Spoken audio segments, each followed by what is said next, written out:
is up, YouTube? My name would be OG Nick Marsh. This is Focus Hip Hop, and today...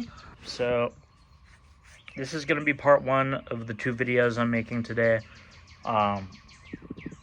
Last night was crazy, okay? Crazy. So around like 11:30 p.m., Drake uploaded a music video, or he published a music video, for a song called Family Matters, in which he's dissing Kendrick Lamar and some other people, but mainly Kendrick Lamar.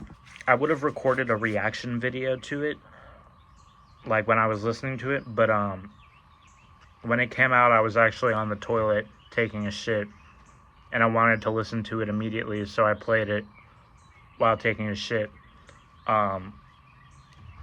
Obviously, I couldn't record a music video or a reaction video for that.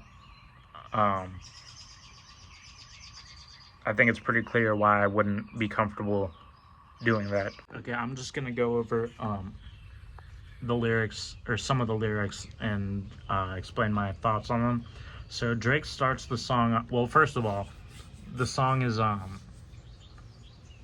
you may remember me saying that the way Push-Ups ended was fire, and that I wish the outro was a full song.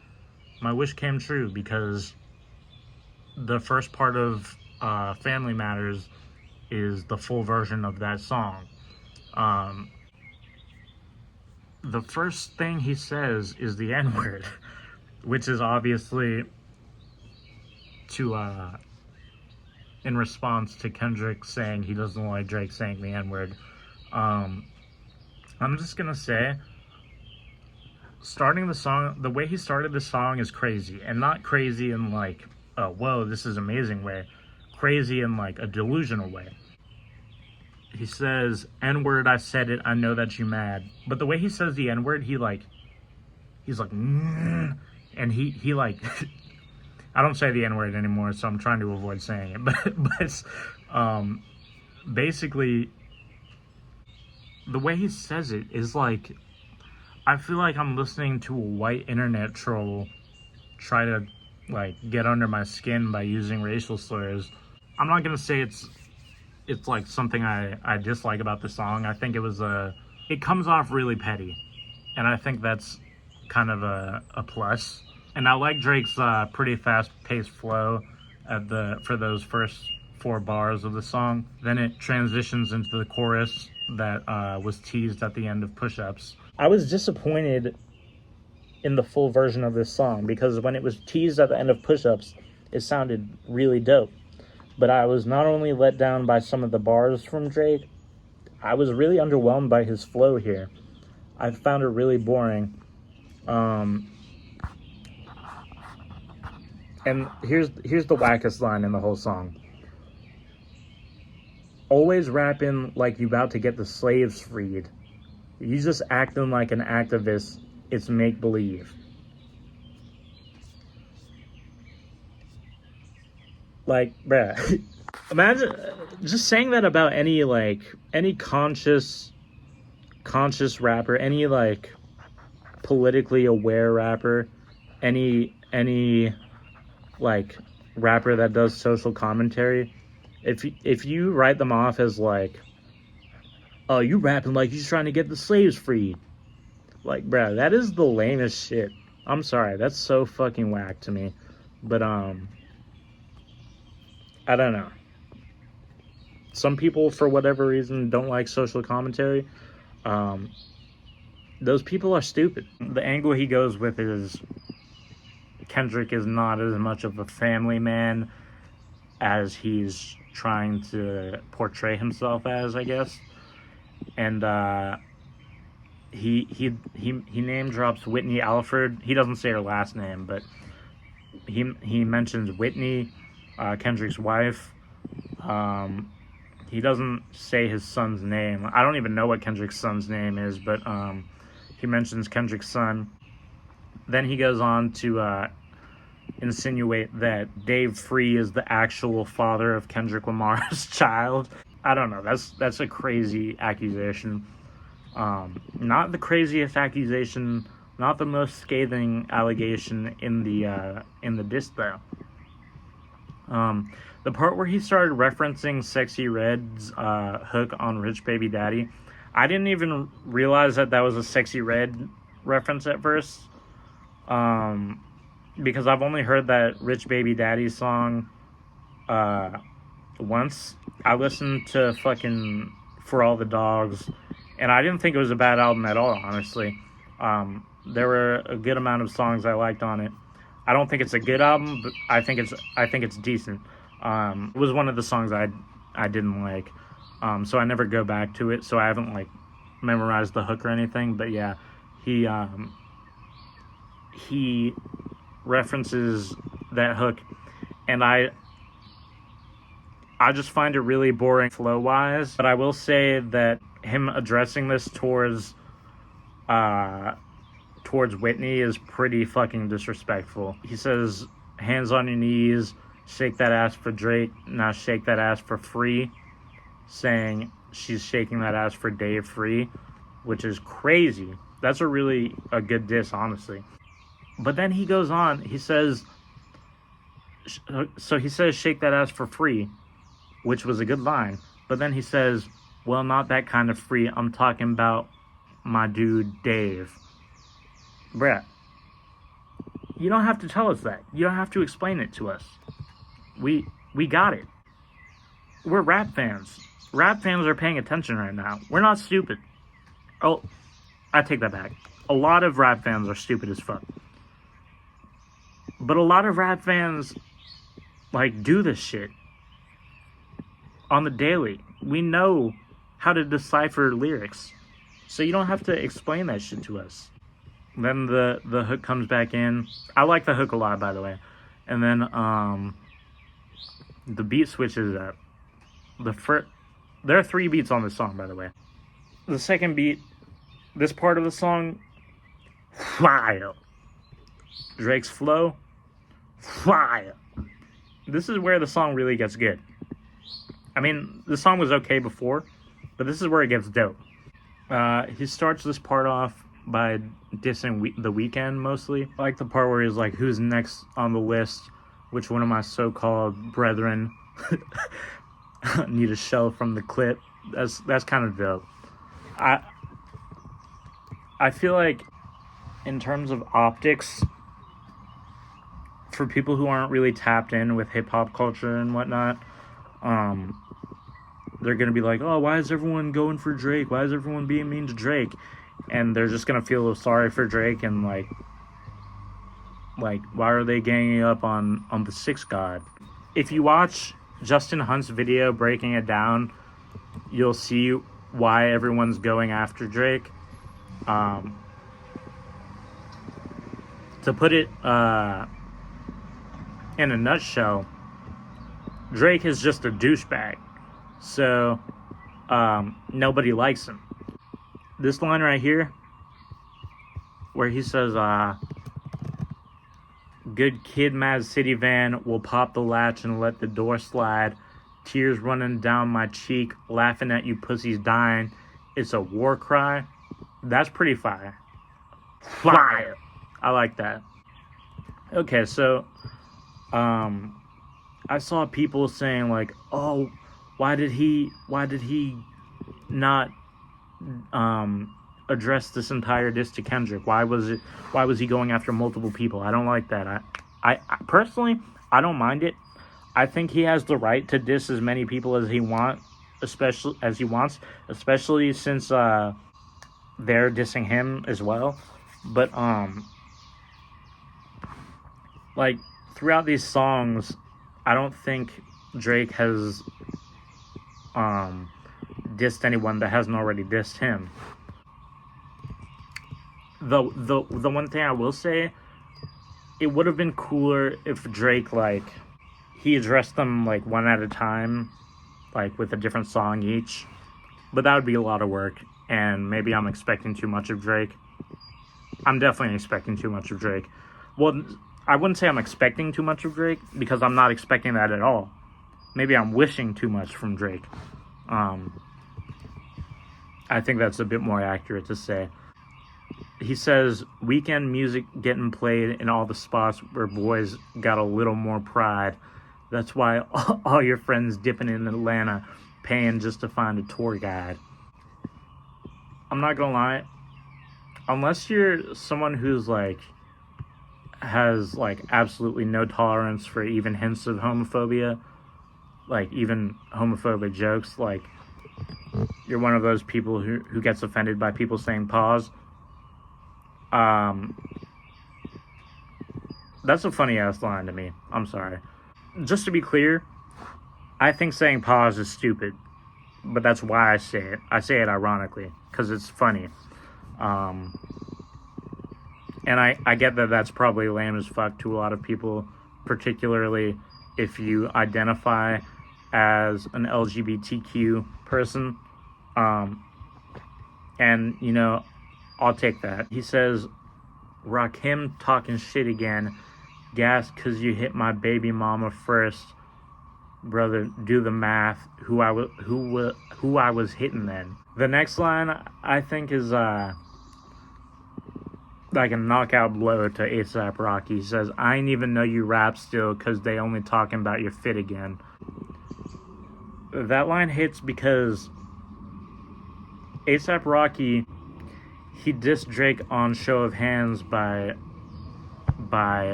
Feature. Fire song, by the way. Well, I won't say fire, but pretty good song. Heard you drop your latest shit. Funny how it just came and went. A$AP Rocky said that on Show of Hands. And For All the Dogs objectively did not come and go.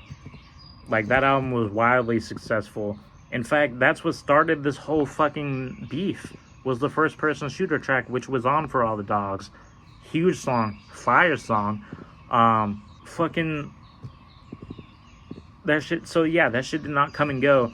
And it's ironic that A$AP Rocky would say that when his last album came out in 2018, hence why Drake said, I ain't even know you rap still. And not only did it come out all the way back in 2018, it came out to pretty bad reception. People did not fuck with that album. And people still don't fuck with that album.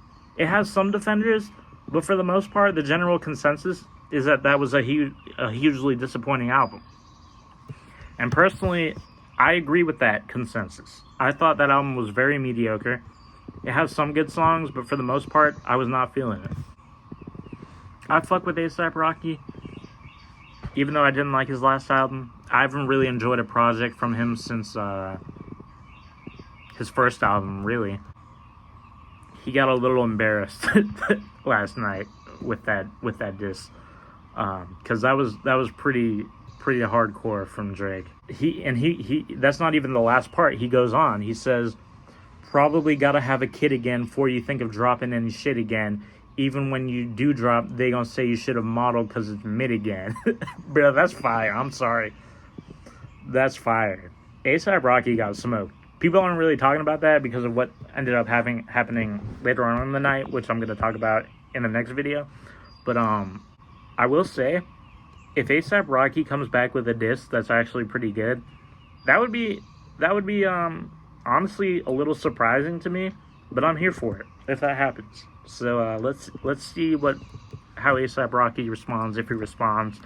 I'll make an update about that. Because I fuck with A$AP Rocky, even though I haven't enjoyed really a project since almost 10 years ago, or probably 10 years ago at this point, over 10 years ago. I still like some songs from him, and I generally enjoy him as a rapper, like on features. Me and Savage had the hose dripping wet at shows, almost had to swim to it. That's kind of a nasty line, honestly. That line made me a little uncomfortable. But the next line, he says, K-Dot shit is only hitting hard when Baby Keem put his pen to it. I caught that line on my first listen, and I was like, that's such a ridiculous claim that I have to admire it.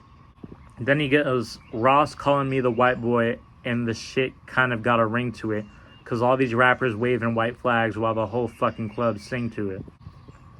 Murder scene on your man tonight, then come to the vigil with the candlelight. body after fucking body, and you know Rick reading my Miranda rights. That might be my favorite line in the whole song. All right, so then the beat switches up. The first thing he says on the third beat with a more melodic flow is, Kendrick just opened his mouth, someone go hand him a Grammy right now. And I feel like that's more, well, I guess it's a diss to Kendrick too, but it's also kind of a dig at Kendrick's fan base and like critics. I don't know how I feel about that line, honestly, because I just feel like Drake seems to not understand why people hold Kendrick Lamar in such high regard. Like, he even tried to clown Kendrick, like, with that slave line, like, free the slave. Like, Drake is basically trying to clown Kendrick for having substance in his music. Daylight's reaction to that line made me laugh, because I could tell from the way he typed it out that he was really bewildered by that line.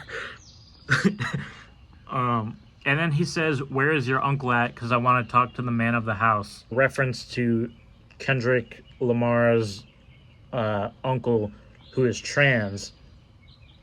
I feel like that's not really a diss either. I want to talk to the man of the house. He's just referencing the fact that Kendrick has a trans uncle. And I feel like that's not really a diss. I mean, if you're transphobic and an idiot, then sure, it's a diss. He doubled down on his disrespect towards Pharrell. He said, you want to take up for Pharrell, then come get his legacy out of my house. Which he's talking about how he owns Pharrell's chains. Oh, okay, so here's probably my favorite line in the... Did I already say I had a favorite line? Here's one of my favorite lines. He said, you write about fuck the big three. It's only Big D and there's video proof.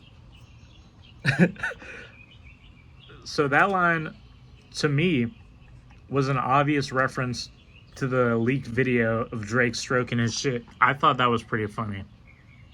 I just think it's funny because it's like, he's trying to spin that video as like a win for himself. And it's just not.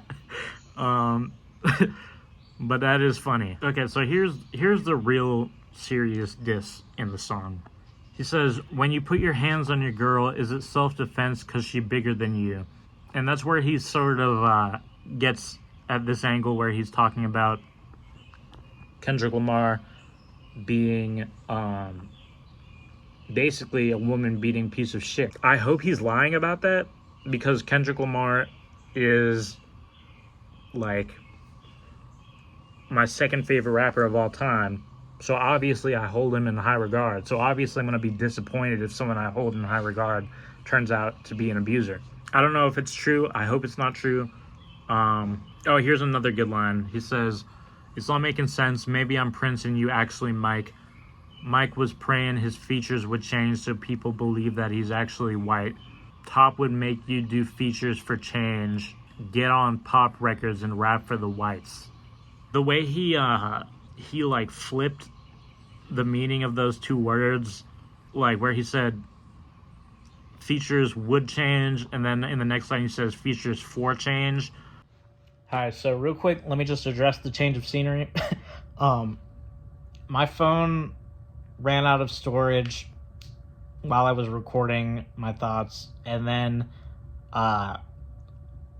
basically I couldn't figure out a way to get the videos I recorded from my phone onto my computer because iCloud is bullshit.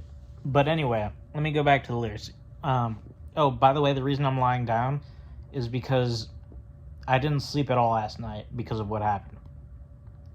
I've officially, as of right now, been awake for 26 hours. I'm fucking tired, but I really want to get these videos up before I fall asleep. In fact, I might not even go to sleep until like 10 p.m. because my sleep schedule has been fucked up for like the past week, and I'm ready to like reset it. So yeah, but anyway, it's really the closing couplet that seals the deal with the allegation.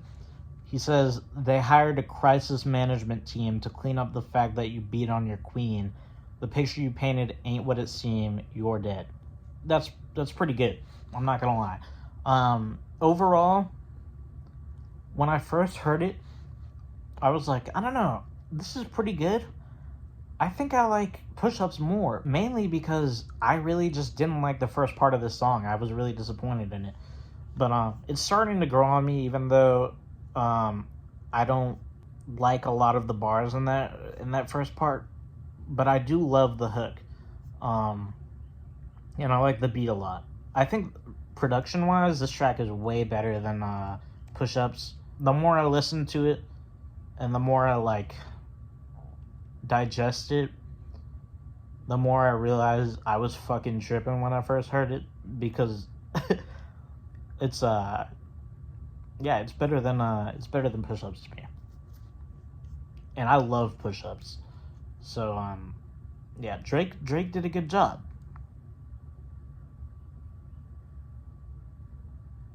However, It's totally surreal.